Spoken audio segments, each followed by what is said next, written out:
नमस्कार दोस्तों, स्वागत है आपका हमारे यूपीएससी प्रेजेंस और पेपर्स के अंदर। ये हमारा 2022 का सी सेट का पेपर है और ये हमारा वीडियो का 5वां पार्ट है। इसमें हम 36 से 45 क्वेश्चन देखेंगे।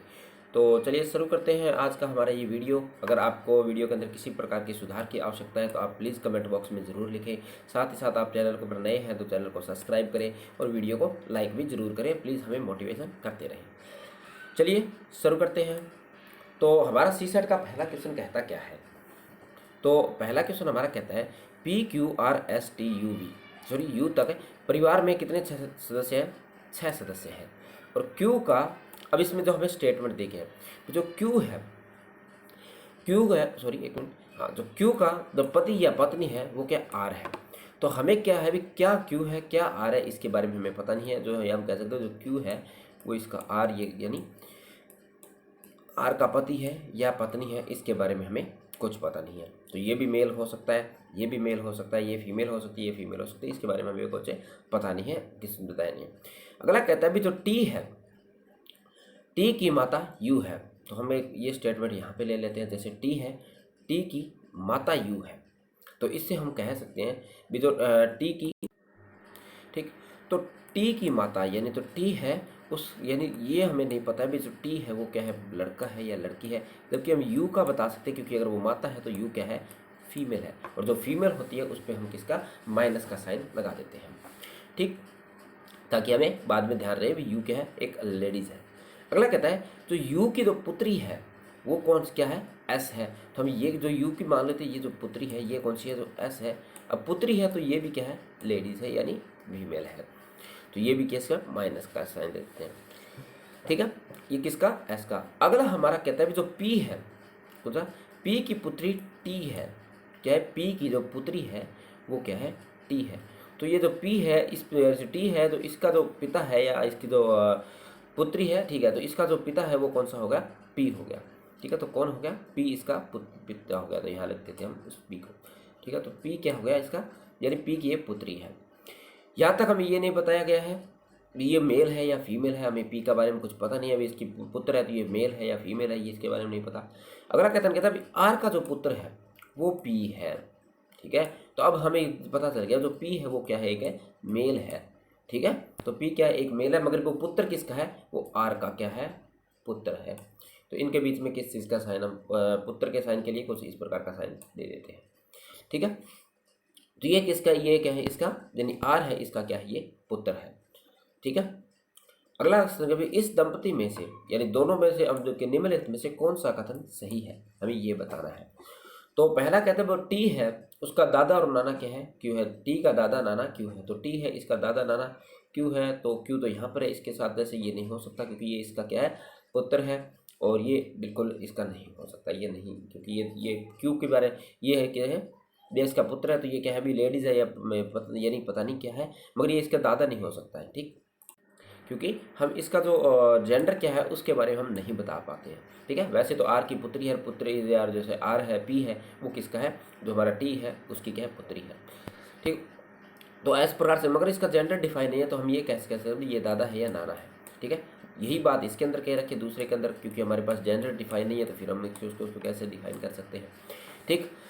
अगला कहता है भी जो पी की माता है वो आर है। तो अब ये बात फिर भी हमें यही देखनी पड़ेगी भी जो पी तो चलो हमें पता है भी ये मेल है, मगर आर का तो हमें नहीं पता भी ये मेल है या फीमेल है। तो हम कैसे कह सकते हैं भी ये माता है या पिता है, ठीक है। तो अगला कहता है भी जो क्यू है वो उसकी पोत्री है टी। तो टी का हमें पता है भी जो टी है वो क्या है, एक फीमेल है, ठीक है। तो वो क्या हो सकती है, या तो इसकी पौत्री हो सकती है टी की, या फिर इसकी क्या हो सकती है, यानी साथ ही साथ दोहित्री हो सकती है, ठीक है। तो ये जो हमारा जो कथन बैठता है ये बिल्कुल सही बैठता है। तो इसका जो राइट आंसर होगा वो होगा डी, इसका राइट आंसर होगा, ठीक। चलिए नेक्स्ट क्वेश्चन पे। अगला क्वेश्चन क्या कहता है, किसी राज्य को 3 शहरों पी क्यू आर के बारे में नीचे दिए गए कथनों तक पर विचार कीजिए। तो 3 शहर है हमारे पी क्यू आर, इसके बारे में हमें बताना है। तो पहला कहता है जो शहर पी है और शहर क्यू से कितनी दूरी है, हमें इसकी डिस्टेंस का पता लगाना है। तो पहला हमारा कहता है भी जो क्यू और जो आर की जो दूरी है वो कितनी है, 18 किलोमीटर, किसकी, क्यू और आर की जो है, ठीक है। तो ये दूरी कितनी है हमारी, 18 किलोमीटर। दूसरा कहता है पी और आर की जो दूरी है वो कितनी है, 43 किलोमीटर है। तो ये बोली तो दूरी पी से जैसे आर जाना है तो ये कौन सा है, ये यहाँ पर पी है, तो ये कौन सा है, 43 है। ठीक है, मगर ये हमें थोड़ी बताया गया अभी पी यहीं पर स्थित है। ठीक है, हमें तो सिर्फ पी और आर की दूरी तय की गई है, तो पी यहाँ पर भी तो हो सकता है, जैसे पी यहाँ क्यू हो सकता है और यहाँ पर आर हो सकता है। तो ये भी हो सकता है, ये जैसे 18 है तो अगर 18 का 43 में से माइनस करते हैं तो ये हमारा 25 बचता है। तो ये भी तो हो सकता है भी जो पी है यहाँ पर स्थित हो। ठीक है, तो ये भी डिफाइन नहीं किए गए। साथ ही साथ जैसे क्यू यहाँ पर है, आर यहाँ पर है, तो पी यहाँ पर भी हो सकता है। ठीक है, तो इसको चलो हम पाइथागोरस के द्वारा निकाल सकते हैं, मगर कि कोई डिफाइन नहीं ऐसा कर सकते भी एग्जैक्ट उत्तर इसका होगा क्या। ठीक है, तो हम इसकी डिस्टेंस सिर्फ इतनों से नहीं निकाल सकते जब तक कि हमें पी की पोजीशन बताई न जाए। ठीक है, तो इसका जो राइट आंसर होता है, जो दोनों के दोनों कथन है वो हमारा उत्तर देने के लिए पर्याप्त नहीं है, तो आंसर नंबर डी इसका राइट आंसर होता है। ठीक, चलिए नेक्स्ट क्वेश्चन पे।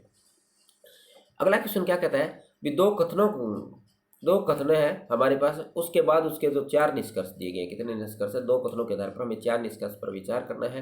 यद्यपि जो कथन सामान्य ज्ञात है और उसके तथ्यों को असंगत प्रतीत होता है, यानी जो सामान्यता हम कहते यानी ज़्यादा विशेषज्ञता इसके अंदर नहीं दिखानी हमें, जो सामान्य तौर पर हमें देखना है भी जो दिखाता है वो क्या है, असंगत प्रतीत होता है या नहीं, तो उन्हें सत्य माना जाएगा, जबकि निष्कर्ष को पढ़ने के बाद उसको निश्चय किया जाए। तो ठीक है, तो ये तर्क संगत के आधार पर हमारा क्वेश्चन है। तो पहला हमारा क्या कहता है भी जो सभी जो कलमें हैं वो क्या है, किताबें हैं। तो हम देखते हैं कौन सा डायग्राम, जैसे सभी है जो ये हमारी कलम है। ठीक है, इसको के से दे देते हैं, और दूसरी हमारी क्या है, किताब है। ठीक है, तो ये एक बनता है। तो क्या है भी सभी जो कलमें हैं, कुर्सियाँ हैं, वो क्या है, किताबें हैं। तो ये हमारा सही बन रहा है। अगला कहता है हमारा भी कोई भी कुर्सी कलम नहीं है। तो ठीक है, तो कोई भी कुर्सी है वो क्या नहीं है, कलम नहीं है। तो इससे हम कह सकते हैं तो कुर्सी है वो अलग पड़ी है। जैसे एक तो ये डायग्राम हो सकता है, दूसरा क्या हो सकता है, जैसे ये बात तो हमारी इतनी तक तो ठीक हो गई, चलो ठीक है, ये बीच में हमारी कलम है और इधर हमारी बुक्स है। फिर कहता है भी जो कोई यानी कलम है वो नहीं है, जब कलम नहीं है तो कुर्सी या क्या हो, किताबें हो सकती है शायद, या इसके नाम का डायग्राम बन सकता है। तो ये हमारी कौन सी है, कुर्सी है, यानी ये हमारी चेयर है। ठीक है, तो ये दो डायग्राम हमारे बन सकते हैं जिसके आधार पर हम आंसर निकाल सकते हैं। तो पहला निष्कर्ष हमारा एकदम भी सभी कुर्सियाँ हैं वो किताबें हैं। तो क्या सभी कुर्सियाँ हैं वो किताबें हैं, हम कह सकते हैं भी कुछ जो कुर्सियाँ हैं वो किताबें हो सकती हैं मगर सभी नहीं हो सकती है। तो पहला निष्कर्ष हमारा गलत हो जाता है। अगला कहता है जो कुछ कुर्सियाँ वो कलम में हो सकती हैं, तो कौन सी है, ना तो इसमें कुर्सियाँ कलम है, ना इसके अंदर कोई कुर्सी वो कलम है। तो ये हमारा जो दूसरा कथन है वो भी क्या हो जाता है, गलत हो जाता है।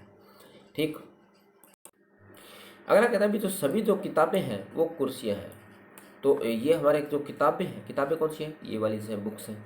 ठीक है, तो क्या ये सभी कुर्सियाँ हैं, बिल्कुल नहीं है। हाँ, कुछ हो सकती हैं मगर सभी ये नहीं हो सकते, तो ये भी हमारा गलत है। अगला कहता है कुछ भी कुर्सी किताबें नहीं है, यानी ये भी बात गलत है, क्योंकि जो कुछ भी कुर्सी इसमें तो चलो ये बात सही होती है, मगर ये जो एक और डायग्राम इसमें जो कुछ ये वाली चीज़ें हैं, ये जो बुक्स हैं वो क्या हो सकती है, कुर्सियाँ हो सकती है। ठीक है, तो ये भी हमारा गलत होता है। तो निष्कर्ष लगभग सारे के सारे हमारे गलत हैं। तो हम उत्तर इसका देखते हैं कौन सा है। इसका जो राइट आंसर है वो है डी, हमारा राइट आंसर है, यानी कोई भी इसका अनुपातिक नहीं होता है। ठीक, चलिए नेक्स्ट क्वेश्चन पे। अगला क्वेश्चन क्या कहता है, 3 कथन और उनके बाद उसके निष्कर्ष में सेम एज इट इज वही सवाल है, वही चीज़ इसके अंदर उदाहरण है। तो पहला हमारा कहता है भी जो कुछ डॉक्टर हैं क्या है, कुछ हमारे जो डॉक्टर्स हैं वो क्या है, शिक्षक है। ठीक है, तो हम देख लेते हैं पहले हमारे पास जो डॉक्टर बना लेते हैं, ये हमारा क्या है, डॉक्टर भाई साहब है। ठीक है, उसके बाद में हमारे कुछ शिक्षक हैं। ठीक है, तो ये हमारे कुछ शिक्षक हो गए। तो कुछ डॉक्टर है वो शिक्षक है, तो ये हमारा एक तो ये डायग्राम हो गया। ठीक है, अगला कहता है पहले कथन के हिसाब से ये डायग्राम। दूसरा कथन कहता है भी जो सभी जो शिक्षक हैं वो क्या है, इंजीनियर है। ठीक है, तो अभी इसका क्या हो सकता है भी, एक तो ये डायग्राम इसका बन सकता है ये वाला। ठीक है, तो इसमें क्या हो गया, जो सभी जो टीचर हैं वो क्या है, इंजीनियर है। ठीक है, हम इसको ई के नाम दे देते हैं। और जो दूसरा डायग्राम कुछ ऐसा बन सकता है कि ये हमारे डॉक्टर हैं और ये हमारे कौन से हैं, टीचर्स हैं।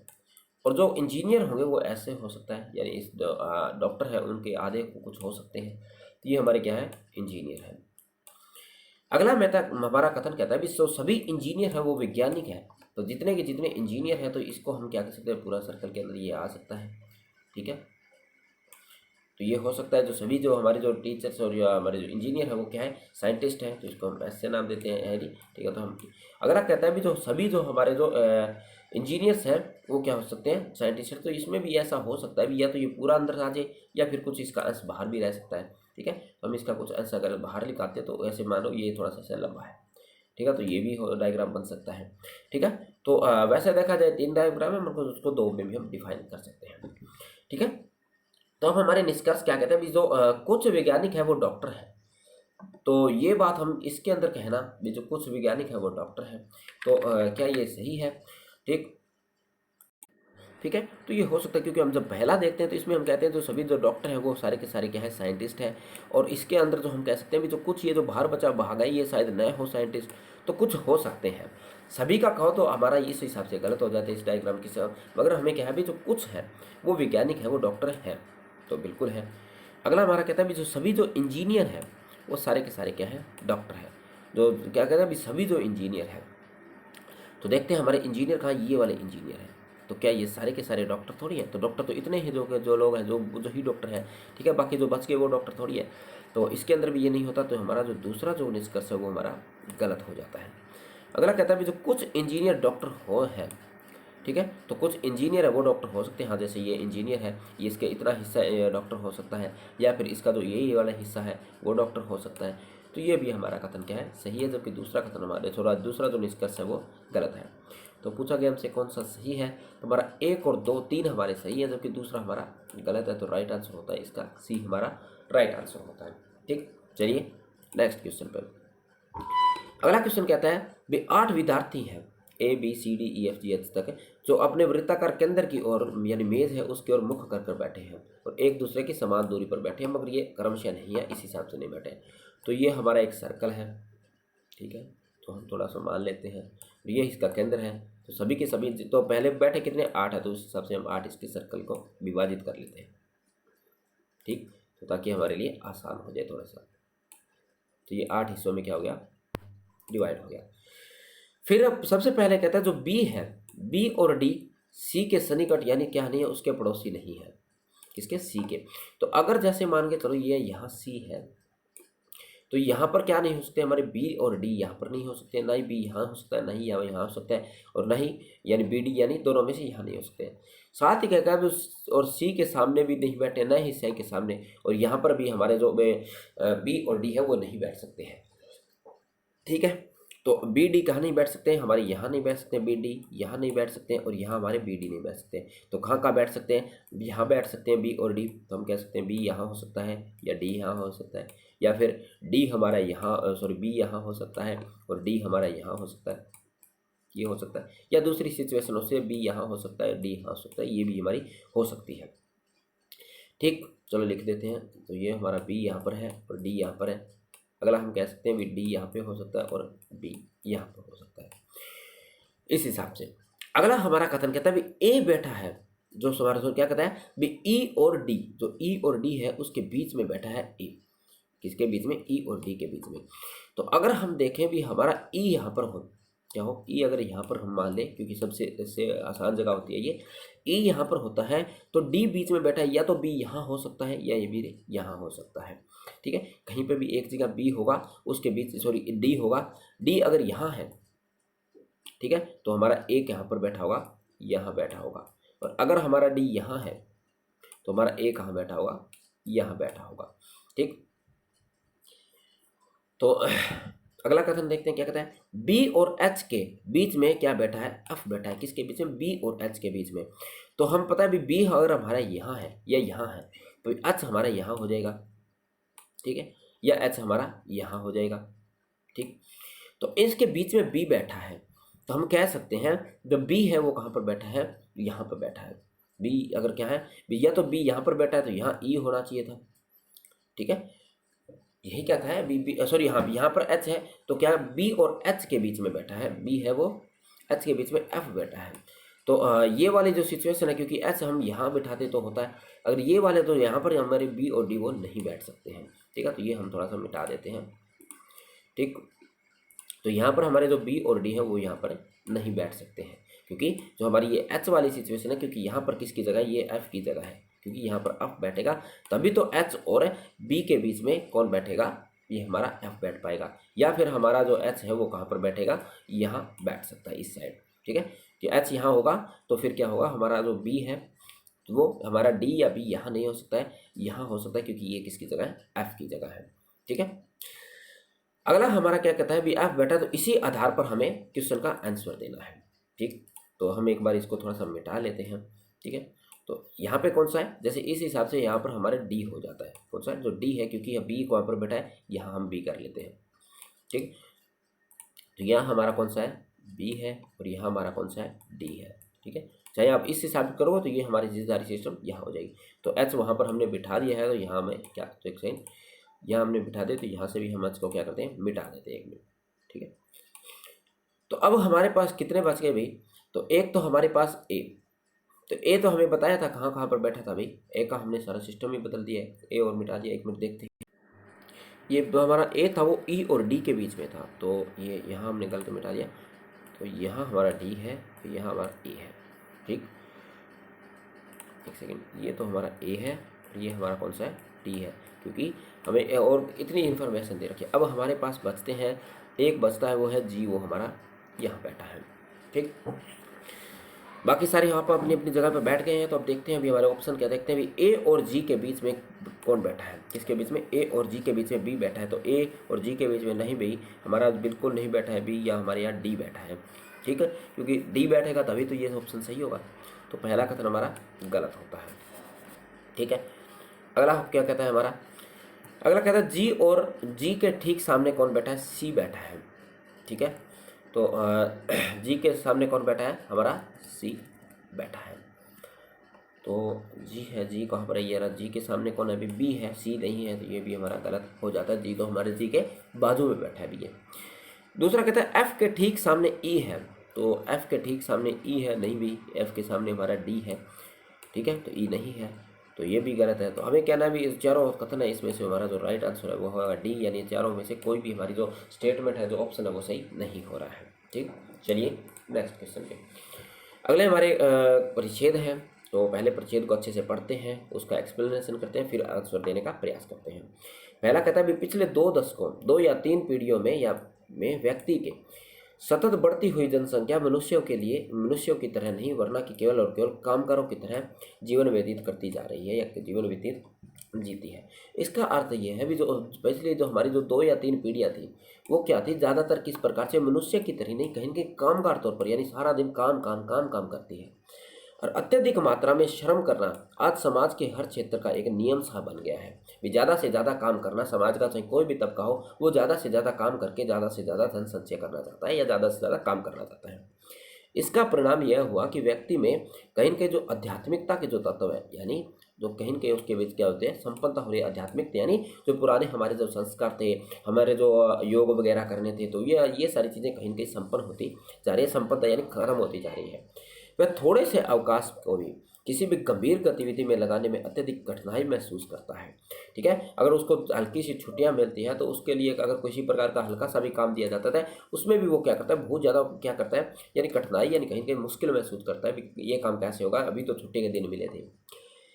हम मनन करना नहीं चाहते, मनन यानी मेरे पर से तो मेडिटेशन है, या उस प्रकार के आध्यात्मिक जो कार्य है वो हम करना नहीं चाहते हैं। यदि हम चाह कर भी कर नहीं पाते हैं, और अगर चाहते हैं तो भी हम नहीं कर पाते हैं। क्यों नहीं कर पाते हैं, क्योंकि वह तलाश करता है कि जो आत्मवंती नहीं बल्कि मनोरंजन और इसके लायक बनाता है। तो वह क्या करता है, इस प्रकार के कार्य करने से पहले हम क्या करता है, वो सोचता है भी जितना मुझे टाइम मिला है उसके अंदर मैं कोई मनोरंजन की चीज़, जैसे आप मोबाइल है, लैपटॉप है, मूवी वगैरह, ये सारी चीज़ देखने को ज़्यादा पसंद करता है। मानसिक रूप से खाली हो या अपनी जो सामान्य गतिविधियों को भूल जाए, तो यानी कहीं के जो अपनी सामान्य, जब उसकी छुट्टियां मिलती है तो वो इसी प्रकार के कुछ यानी जो खाली बैठता है, या अपनी सामान्य जो गतिविधि है, जो काम वगैरह की गतिविधि है, वो भूल जाता है। इसलिए हमारे युग कथातीत जो संस्कृति है, नाट्य है की अपेक्षा, यानी ये चीज़ करने के बजाय या तो हम चलचित्र यानी मूवीज़ देखेंगे, या गंभीर साहित्य की अपेक्षा हम क्या करेंगे, समाचार पत्र पढ़ देंगे, या पत्रिका या फिर अपराध कथाओं का अधिक आधारित होते हैं।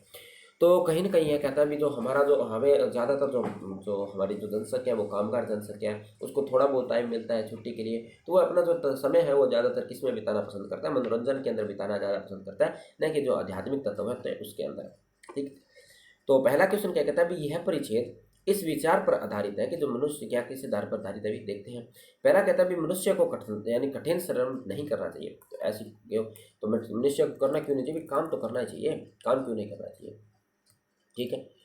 अगला हमारा क्या कहता है, अगला कहता है भी जो हमारा जो युग है, हमारे युग में सबसे जो जो बुराई है वो अत्यधिक कार्य तनाव है। ये हो सकता है क्योंकि जो इस समय की जो बुराई है वो क्या हो सकता है भी जो हमारा जो काम का जो प्रेशर है हम पर, वो ये कहीं कहीं हो सकता है। ठीक है। तो एक अगला देखते हैं भी मनुष्य जीवन की तरह मनन नहीं कर सकता है, मनुष्य अच्छी तरह मनन नहीं कर सकता है। नहीं, ये बात नहीं है भी नहीं कर सकता है, मगर कर सकता है, पर उसके पास समय नहीं है। जितना समय बचता है वो कहीं कहीं अपना रिलैक्स करने में ज़्यादा कर जाता है, न कि वो मनन करने के अंदर या मेडिटेशन करने के अंदर। कर तो जरूर सकता है। अगर मनुष्य को आध्यात्मिक कल्याण का ध्यान नहीं रखता है, तो ये बात भी कहीं ना कहीं गलत है। भी कल्याण का यानी हम आध्यात्मिक तौर पर कल्याण तो रखते हैं, मगर हमारे पास इतना समय नहीं है, तो ये भी हमारा गलत होता है। तो जो राइट आंसर होता है वो होता है हमारा बी होता है। ठीक। अगला क्वेश्चन क्या कहता है कि मनुष्य आत्म उन्नति की तलाश नहीं करता है। किसकी, जो हमारी आत्म उन्नति यानी जो आत्मा की जो शांति होती है या आध्यात्मिक जो कार्य होते हैं उसकी तलाश नहीं करता है। क्यों नहीं करता है, क्योंकि उसके पास समय नहीं है, समय की कमी है, थोड़ा बहुत समय मिलता है, उसके अंदर वह इस प्रकार के कृत्य नहीं कर सकता है। तो कहता है वह बुद्धि रूप से सक्षम नहीं है, उसके पास समय नहीं है, तो ये बात बिल्कुल सही है। बाकी भौतिकतावाद वगैरह की इसके अंदर कोई जिक्र ही नहीं हुआ है, ना ही इसके अंदर ऐसा हुआ भी जो मनोरंजन है उससे वह खाली बैठना ज़्यादा पसंद करता है, तो इसकी कोई बात नहीं है। ठीक। तो इसका जो राइट आंसर होता है, इसका भी हमारा जो राइट आंसर होता है वो होता है बी, हमारा इसका राइट आंसर होता है। ठीक। चलिए नेक्स्ट क्वेश्चन पे। अगला क्वेश्चन भी हमारा एक नया एक प्रकार का अगला परिच्छेद है, उस पर आधारित है, तो पढ़ते हैं परिच्छेद क्या कहता है। जो हमारी जो जनाकाकी लाभांश का अवसर, जनाकाकी यानी जो हमारी जो जनसंख्या है उसका जो लाभांश उसका अवसर भारत में शुरू हो चुका है, यानी जो जनसंख्या से जो हमें फायदे मिलने वाले वो हमारे शुरू हो चुके हैं, जिससे कुछ दशकों तक चलने की संभावना है। और ये कहाँ तक है, जिससे हमारे कुछ दशकों तक। और ये कैसे प्रसार होता है, क्योंकि जो भारत की जो ज़्यादा जनसंख्या है वो कौन सी है, कामगार जनसंख्या है, आश्रित जनसंख्या इस पर नहीं है। एक बहुत बड़ी संभावना का समय है। इसकी संभावना है कि हमारे जो जनाकांक्षी लाभांश जो बुनियादी तौर पर और कार्यकारी आयु जनसंख्या की स्फीति है। ठीक है। तो हमारा जो जनसंख्या जो लफास है वो जो लाभांश है हमारा जनसंख्या का, वो बुनियादी तौर पर जो हमारा जो बुनियाद है वो कहीं ना कहीं हमारी जो कार्यकारी जनसंख्या है। ठीक है। हमारी जो कार्यकारी जनसंख्या है उसकी स्फीति यानी कार्यकारी जनसंख्या हमारे पास ज़्यादा है, जिसका विलोमतः अर्थ है कि अति युवा और अति वृद्ध आयु के सापेक्ष अनुपात कुछ समय के लिए गिरावट पर रहेगा। तो यानी एक तो हमारे पास जो अति युवा होते हैं, अति युवा यानी जो जिसको हम मानते हैं भी एक प्रकार से जो 15 से 18 वर्ष की आयु के जो व्यक्ति होते हैं उसको हम अति युवा की श्रेणी में डालते हैं। और जो 60 साल से ज़्यादा जो व्यक्ति होते हैं जो कामगार नहीं होते हैं, तो उनको हम क्या करते हैं, अति वृद्ध की श्रेणी के अंदर डालते हैं। तो जिस प्रकार से जब अभी हमारी हाल ही के अंदर जो भारत की जो जनसंख्या का ज़्यादातर हिस्सा यानी जब 60% से ज़्यादा हिस्सा है वो कामगार जनसंख्या का है, तो इससे हम ये कह सकते हैं तो ये वाली जो जनसंख्या उनका अनुपात है वो थोड़ा सा एक कुछ टाइम के लिए ये गिर सकता है। आयरलैंड और चीन से अनुभव से हमें जानते हैं या उनसे हमें पता चलता है कि यह ऊर्जा का स्रोत और आर्थिक समृद्धि का इंजन हो सकता है। जो हमारी जो कारगर इंजन है वो यानी जो कारगर जो जनसंख्या है वो हमारी जो आर्थिक समृद्धि है, साथ ही साथ हमारा जो ऊर्जा के स्रोत के क्या हो सकते हैं, इंजन हो सकते हैं। यानी उनके पास ऊर्जा भी काफ़ी होती है और देश की आर्थिक समृद्धि में भी काफ़ी सहायता करते हैं। अगला कहता है जो जनाकांक्षी लाभांश की वृद्धि यानी किसी देश की बचत दर को बढ़ाने के लिए होती है। तो इसकी जो बचत दर होती है, लाभांश दर, यानी जो ज़्यादा से ज़्यादा ये क्या करती है, कामगार होती है, और उसको क्या करते हैं जो सरकार होती है उसके लिए जो आय का स्रोत प्राप्त होता है वो कहीं के इसी जनसंख्या से प्राप्त होता है। क्योंकि किसी भी देश में कामगारी आयु जनसंख्या मुख्य रूप से क्या होती है, एक प्रकार से जो बचतकर्ता भी होती है। ठीक है। तो वो साथ साथ हम कहते हैं जो आज हम जो पैसा बचाते हैं वो भविष्य में जो हमारे लिए काम आए तो उसके लिए हम बचत भी करते हैं। ठीक है। और वो पैसा सरकार अपने पास रखती है और उससे हमारी अपनी जो बुनियादी सुविधाएं होती है उसको वह पूरा करती है। और चूंकि बचत समृद्धि का सबसे महत्वपूर्ण चालक होता है, क्या होता है, जो बचत होती है वो समृद्धि का सबसे महत्वपूर्ण चालक होता है। इसमें हमारी जो वृद्धि दर को बढ़ाने में भी क्या मिलती है, मदद मिलती है। हमारी जो समृद्धि दर होती है उसको भी बढ़ाने में हमें क्या मिलती है, मदद मिलती है। स्थापित है जो जनाकांक्षी लाभांश के लाभ कार्यकारी और आयु आधारित गुणवत्ता पर निर्भर होते हैं। इसका जो निर्धार्थ शिक्षा और कौशल अर्जन और मानव की यानी पूंजी की महत्ता का स्मरण करना है। ठीक है, तो ये कहता है भी जो हमारी ये जो कामगार जनसंख्या है उससे ज़्यादा से ज़्यादा और लाभ किस प्रकार से प्राप्त करें, उनकी जो गुणवत्ता कितनी अधिक होगी, उसकी जितनी ज़्यादा गुणवत्ता होगी उस पर हमारे डिपेंड करता है। साथ ही साथ उसकी जो योग्यता है वह उसकी शिक्षा में, उसके कौशल अर्जन पर और मानव पूंजी उस पर ही महत्वता देती है। ठीक है, तो ये हमारा जो सारा का सारा जो परिच्छेद है वो कहता है भी जो कामगार जनसंख्या वो किसी अर्थव्यवस्था की जो समृद्धि होती है उसको बढ़ावा दे सकती है। साथ ही साथ जो आश्रित जो जनसंख्या है वो हमारी क्या कर सकती है, देश पर जो बोझ बनती है, कहीं न कहीं देश को क्या हमारी जो अर्थव्यवस्था है, हमारा देश है, उसको पेंशन वगैरह देनी पड़ती है, तो वो सारे के सारे काम इनको नहीं कर पड़ता है। ये आर्थिक समृद्धि के अंदर बढ़ावा देते हैं, अपनी योग्यता और अपने कौशल के आधार पर ये क्या करते हैं और से ज़्यादा अर्थव्यवस्था को लाभ पहुँचाते हैं। तो पहला क्वेश्चन हमारा क्या कहता है, जना का की लाभांश शुरू हो जाता है तब निम्न में से क्या अवसर घटित हो जाते हैं। जब क्या होता है भी जब हमें इस प्रकार से जब हमें किसी देश को क्या कुछ फायदा हो सकता है भी अगर जो कामकारी जनसंख्या में क्या हो शुरू हो जाती है। तो पहला कहता है जो निरक्षर लोगों की संख्या घट जाती है, तो ये बात तो बिल्कुल गलत है, क्योंकि जो हमारे जो पढ़े लिखे लोग हैं उसके जो जनसंख्या वो नहीं घटती है, उससे इसका कोई लेना देना नहीं है, क्योंकि एक सीमा के बाद जो व्यक्ति है वो काम करने में सक्षम वैसे भी नहीं रहता है और ना ही इसके बारे में कुछ जिक्र किया गया है। अगला कहता है अति वृद्ध और अति युवा आयु का अनुपात कुछ समय के लिए घटेगा, तो ये बात बिल्कुल साफ साफ कही है हमारी इसके अंदर ये वाली चीज़। ठीक है, ये वाली जो लाइन बोली गई है तो ये हमारी साफ साफ इसके अंदर कही गई है। ठीक है, तो एक बार ठीक है, तो ये किसके अंदर जो ये वाली जो हमारी जो लाइन है इसके अंदर ये साफ साफ ये बात कह रखी है। ठीक है, अगला हमारा क्या कहता है, जो हमारी जो जनसंख्या वृद्धि दर शीघ्र ही क्या हो जाएगी, स्थिर हो जाएगी, तो ये बात भी नहीं कही गई है, ना भी जनसंख्या के बारे में कोई जिक्र नहीं किया भी हमारी जनसंख्या वो स्थिर होगी नहीं होगी, क्या होगा क्या नहीं होगा, इसके बारे में कोई जिक्र नहीं किया गया है। तो इसका जो राइट आंसर होता है वो होता है बी, इसका हमारा राइट आंसर होता है। ठीक, चलिए नेक्स्ट क्वेश्चन पे। अगला क्वेश्चन हमारा क्या कहता है, ये भी हमारा परिच्छेद से संबंधित है। अभी इस परिच्छेद के संदर्भ में निम्नलिखित में से कौन से अनुपात निकाले जा सकते हैं, कौन से हम अनुपात कौन से निकाल सकते हैं। तो पहला कहता है हमारी जो जना की जो लाभांश है किसी देश में तेजी से आर्थिक समृद्धि दर को बढ़ाने के लिए एक अनिवार्य दशा है। तो ये बात भी ऐसा ज़रूरी नहीं है, अभी यही उसके जो अनिवार्य दशा है यानी ये उसके लिए ज़रूरी हो, तो ऐसा ज़रूरी है जैसे जापान है, जापान की ज़्यादातर जनसंख्या तो वृद्ध जनसंख्या है, तो क्या वो क्या अपनी आर्थिक समृद्धि नहीं बढ़ा पा रहा है, तो ये बात बिल्कुल गलत हो जाती है। अगला कहता है उच्च शिक्षा की जो उन्नति किसी देश के लिए तेजी से इसकी आर्थिक समृद्धि बढ़ाने के लिए एक क्या होती है, अनिवार्य होती है। तो इसके अंदर शिक्षा की तो बात हुई मगर उच्च शिक्षा की कहीं पे बात नहीं है। जैसे हमने ये देखा था, ये जो हमारी जो शिक्षा है वो अपनी शिक्षा को बढ़ा सकता है, कौशल को बढ़ा सकता है, इससे मानव पूंजी का निर्माण होता है, मगर कहीं पर भी उच्च शिक्षा की बात नहीं है, हायर एजुकेशन की बात नहीं है। हायर एजुकेशन यानी पोस्ट ग्रेजुएशन हो, साथ ही साथ आपकी PhD जैसे हो सब्जेक्ट हो, एम.फिल जैसे, तो इस प्रकार के जो हाई एजुकेशन है उसके बारे में इसमें कहीं पर भी जिक्र नहीं किया गया है। ठीक है, तो पूछा गया इसमें से कौन सा कथन सही है, तो दोनों के दोनों ही कथन हमारे गलत हैं, इनका कोई सा भी तर्क नहीं बैठता है, तो राइट आंसर होता है हमारा इसका डी, इसका राइट आंसर होता है। ठीक, चलिए नेक्स्ट क्वेश्चन पे। अगला क्वेश्चन हमारा क्या कहता है, भी कहता है भी जो 5 मित्र हैं कौन से P, Q, X, Y और Z, उन्होंने नोटबुक खरीदी है, तो हमें बताना है भी कौन एक, तो 40 रुपये की नोटबुक दे रखी है, तो सबसे पहले हमें इन कथनों से ये बताना है भी उन्होंने नोटबुक सारी खरीदी कितनी थी। तो पहला क्या था भी एक्स ने जितनी नोटबुक खरीदी थी उससे 8 अधिक जेड ने खरीदी थी, तो मान लेते हैं जो एक्स है उसने एक्स ही खरीद ली थी, यानी एक्स थी उसने एक्स खरीद ली, तो जो जेड होगी वो उससे एक्स से फालतू होगी, सॉरी, तो जेड की जो वैल्यू होगी हमारी यहाँ लिख देते हैं हम। ठीक है, तो एक्स हम यहाँ लिख देते हैं, और जो जेड की जो वैल्यू होगी वो क्या आएगी, एक्स से कितनी फालतू है ये, एक्स ने जितनी भी खरीदी उससे हमारी 8 से अधिक खरीदी थी। ठीक है, सही है। P और Q ने मिलकर कितनी नोटबुक खरीदी थी, 21 नोटबुक खरीदी थी। जैसे P है वह मिल गया किसके साथ, Q के साथ, तो टोटल उसने कितनी खरीदी थी, 21 खरीदी थी।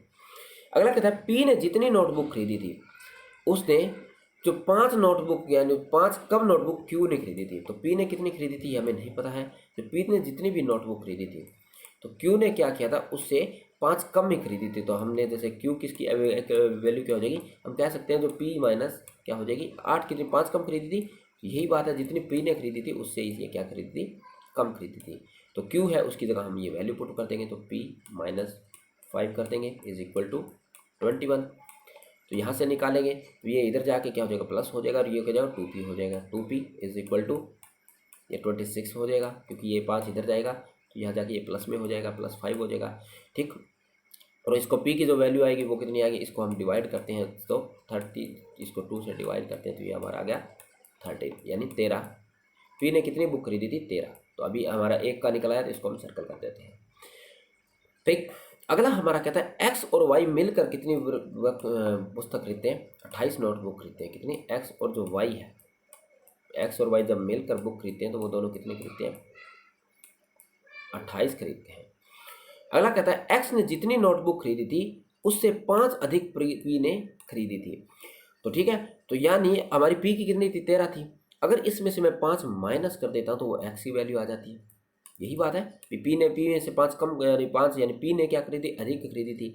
p ने खरीदी थी, p की 13 थी। अगर मैं इससे माइनस कर देता हूँ 13 में से 5, तो हमारी x की वैल्यू आ जाती है। तो x ने कितनी खरीदी थी भाई, फिर x ने खरीदी थी हमारी 8। ठीक, x ने कितनी खरीदी थी, 8 हमारी खरीदी थी। अब जो हमारा ये वाला जो कथन था, अभी x ने जितनी खरीदी तो हम z का भी निकाल सकते हैं। तो z ने इसके 8 निकाले, तो z ने कितनी निकाली थी, हमारी 16 खरीदी होंगी। ठीक है, तभी तो हमारा आया था। और यहाँ से हम q भी निकाल सकते हैं। q का कितना था, भी हमने q और इसने मिल करके कितनी खरीदी थी, 21 बुक खरीदी थी। तो q को कैसे निकालेंगे, इसमें हम कितना जोड़ें ताकि ये 21 हो जाए। तो q की वैल्यू भी क्या हो जाएगी, ये 8 हो जाएगी। ठीक है, कितनी हो जाएगी हमारी, जो 8 हो जाएगी किसकी, q की वैल्यू। तो हमने और के कौन से, हमारे पास z बचा है। तो z का हमने क्या था, x की जितनी खरीदी थी, हाँ z भी हमने निकाल लिया है। और हमने अब हमारा रहेगा y। अब पूछा भी x ने और जो y ने मिलकर 28 खरीदी थी और x ने 8 खरीदी थी, तो y ने कितनी खरीदी होगी, y ने हमारी 20 खरीदी होगी, तभी ये मिलकर 28 होंगे। ठीक है, तो इसी प्रकार के कॉमन सेंस के क्वेश्चन आपसे पूछे जाते हैं, न कि कोई ज़्यादा बड़े क्वेश्चन पूछे जाते हैं। अभी हम इस सारे को 8 को, 16 को, 13 को, फिर 8 को, फिर 5 को, और इन सारे को हम क्या करते हैं, जो ऐड करके देखते हैं। चलिए देखते हैं, मैं तब तक ऐड कर लेता हूँ, आप भी थोड़ा सा इसको ऐड कर लीजिए। ठीक है, चलो देखते हैं, 1 मिनट। इस सब को ऐड करने के बाद जो हमारे पास आता है वो आता है 65। तो 65 आया, और एक बुक की जो कीमत है वो कितनी है, 40 रुपये। जब हम इसको क्या करते हैं, 40 से मल्टीप्लाई करते हैं तो हमारा जो आंसर आता है वो आता है 2600। ठीक है, तो हमने कुल कितने 2600 रुपये में सारी बुक लेकर आए थे। तो ये हमसे पूछा, तो राइट आंसर होता है हमारा इसका ए। ठीक, तो आज हमने जो पूरे क्वेश्चन हमने देख लिए। अगर आपके लिए वीडियो हेल्पफुल होती है तो प्लीज़ चैनल को सब्सक्राइब कर लीजिए, साथ ही साथ वीडियो को शेयर ज़रूर करें, और आप आए हैं तो लाइक ज़रूर करके जाएं, क्योंकि वीडियो बनाने में काफ़ी मेहनत लगती है। साथ ही साथ अगर आप 2 या 3 साल की अगर आप कर लोगे इसके यूपीएससी के CSET के पेपर, तो आपका CSET आराम से हो जाएगा। ठीक है, और इसमें कोई भी बड़े फॉर्मूला के क्वेश्चन नहीं पूछे जाते हैं, सिर्फ उसी क्वेश्चन को थोड़ा सा घुमा के पूछा जाता है, ताकि आप उसको सॉल्व करके आपके पास कॉमन सेंस कितनी की है। ठीक है, तो इसमें कोई ज़्यादा मुश्किल नहीं है, 1-2 बार प्रैक्टिस करोगे आपका CSET हो जाएगा। चलिए मिलते हैं फिर नेक्स्ट वीडियो में।